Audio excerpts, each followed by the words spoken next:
Assalomu alaykum. Men Habiba Ozoda Sharif Rashidov nomidagi Samarqand davlat universiteti Urgut filiali talabasiman. Bugun biz sizlar bilan o'qituvchi kasbiy faoliyatini muloqot madaniyatining shakllanishi mavzusini ko'rib o'tamiz. Bu narsani 3 darajaga bo'lib oldim. Birinchisi, o'qituvchining kasbiy faoliyatida muloqotning o'rni va ahamiyati. Ikkinchisi, o'qituvchi muloqoti madaniyatini shakllantiruvchi omillar. Uchinchisi, kasbiy faoliyatda muloqot madaniyatining rivojlanish yo'llari. Bu mavzuni men birinchisi o'qituvchining muloqot roli. Buni ikki qismga bo'lib oldim. Birinchisi, muloqotning ahamiyati. Bunda muloqot o'qituvchining kasbiy faoliyatida muhim rol o'ynaydi. U orqali o'quvchilar bilan samarali aloqani o'rnatish, ishonch hosil qilish va o'quv jarayonida yaxshilash mumkin hisoblanadi. Ikkinchisi, muloqot madaniyati va ta'siri. Bunda muloqot madaniyati tinglash, tushunish va javob berish kabi ko'nikmalarni o'z ichiga oladi. Bu o'qituvchining ta'lim muhitida muvaffaqiyatga ta'sir qilish samarasini beradi.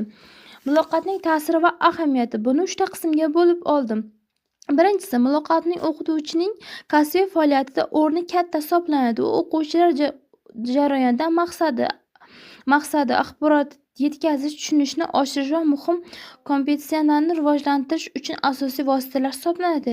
Ikkinchisi, o'qituvchining muloqot madaniyati o'quvchilarning motivatsiyasini, ishonchini va faol qatnashishini ta'minlab boradi.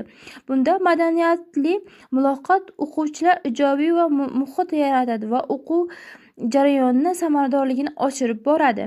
Uchinchisi, muloqot orqali o'quvchilarning motivatsiyasini oshirish muhim hisoblanadi. Bu ularning o'qishga bo'lgan qiziqishlarini, ishonchini va o'zi baholashini rivojlantirib boradi va shuningdek o'quv jarayonida aktiv qatnashishni ham ta'minlab boradi.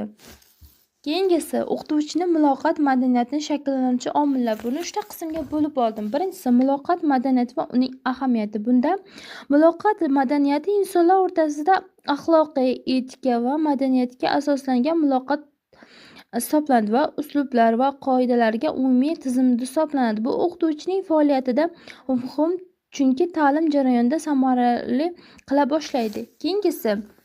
Ikkinchisi, asosiy omillar. Bunda o'qituvchining shaxsiy xususiyatlari, madaniyati, munosabati, kommunikatsiyasi, qobiliyati, pedagogik tajribasi, muhitga mosligi va ota-onalar bilan hamkorligi va texnologik imkoniyatlari muloqotga madaniyat shakllanib boradi. Keyingisi, shaxsiy xususiyatlarning ta'siri. Bunda sabr-toqatli, tinglashi qobiliyati, empatiyasi va ijobiy munosabatlari kirib o'tadi va bunda muloqot madaniyatini rivojlantirib boradi. Bu o'quvchilarning motivatsiyasini oshiradi, muammolarni hal qiladi va yordam berib boradi. Keyingisi, o'qituvchining muloqoti madaniyati rivojlanishi roli. Bunda o'qituvchining muloqoti madaniyati rivojlanishi vazifalar muhim bo'lib hisoblanadi. Ular o'quv jarayonida va shaxsiy kasbiy o'sishda asosiy rol o'ynab boradi. Bunda bu vazifalar orqali o'qituvchi muloqot qobiliyatini oshiradi, talaba bilan samarali aloqa o'rnatadi va muhitni yaxshilashga erishib boradi va keyingisi, o'qituvchining professionalligi o'sishda muloqotining o'rni juda katta hisoblanadi. Bunda yangi pedagogik texnologiyalarni qabul qilishi, didaktik uslublarni rivojlantirish va kasblar bilan hamkorlik qilish imkonini berib boradi. Ta'lim muassasalarining muloqot madaniyatining shakllantirish rahbarlar va pedagog muhim rol o'ynaydi.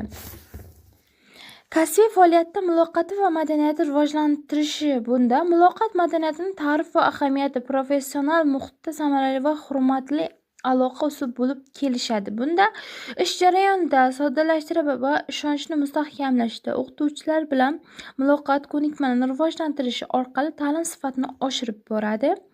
Zarur ko'nikmalar, aktiv tinglash, aniq fikr bildirish va emotsional intellektga qarab strategiyalar, treninglar, muhitni qo'llab-quvvatlash va fikr almashinishni potensiallanib boradi. Muloqotning madaniyatini rivojlantirish yo'llari 3 ta qismga bo'lib oldim. Usullar va innovatsiyalar. Bunda yangi texnologiyalarda interaktiv platformalar va video konferensiyalar bilan muloqotni kengaytirish muhim hisoblanadi. Keyingisi, trening va seminarlar. Bunda muloqot texnologiyalari va faol tinglash uchun treninglar va seminarlar o'tkazish muhim hisoblanadi. Keyingisi, jamoaviy ish va hamkorliklar.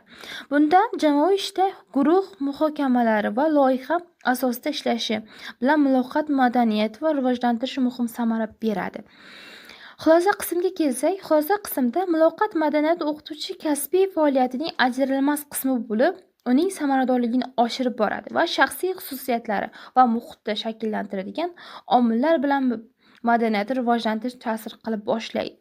Innovatsion yondashuvlar, treninglar va jamoaviy ishlarni muloqot madaniyatini mustahkamlashda muhim rol o'ynaydi. O'qituvchilar va ta'lim muassasalarida hamkorlik orqali ta'lim sifatini yaxshilash muhim hisoblanadi.